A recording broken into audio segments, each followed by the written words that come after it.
So the Fourier transform, again, is a tool that lets us see where the energy is in a waveform. It lets us see how much energy is at high frequencies, how much energy is at low frequencies, but it's different than the Fourier series in that the Fourier series requires the waveform to be periodic, and the Fourier transform works with any input waveform, whether or not it's periodic.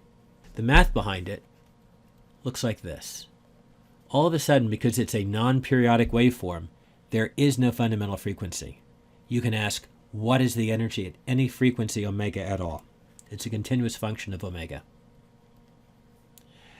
And now instead of taking the integral over just one time period, since the time period is infinite, we have to take the integral over the entire function.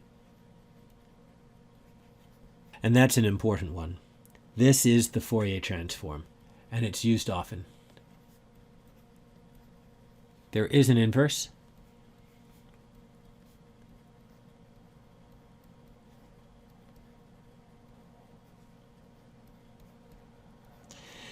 And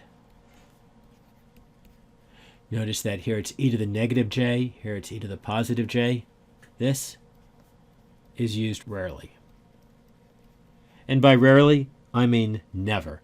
Like Laplace, you'll usually use tables to compute the inverse. So these equations, this is the important one. Okay, there are a few notes I'd like to make about this. The first is that it looks a lot like a Laplace transform. Remember the formula for the Laplace transform from the very beginning of the semester is this. So there is a difference. We're starting the integration down at 0 minus. But if you change this s into this j omega, you have the same transform otherwise. So it's the same, replacing s with j omega, except for the lower limit.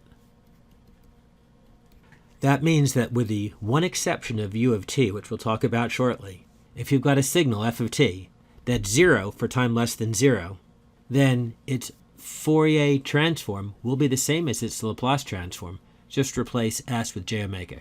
Here's an example. Let's say you've got a function that is 2 e to the minus t u of t. You know that its Laplace transform is 2 over s plus 1, and therefore its Fourier transform is going to be 2 over j omega plus 1.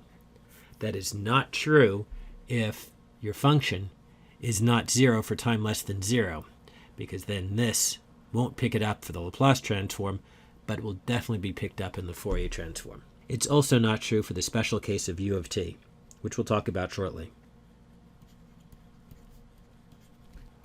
If your function does not have a times u of t part to it, its Fourier transform is different than its Laplace transform, with s substituted by j omega.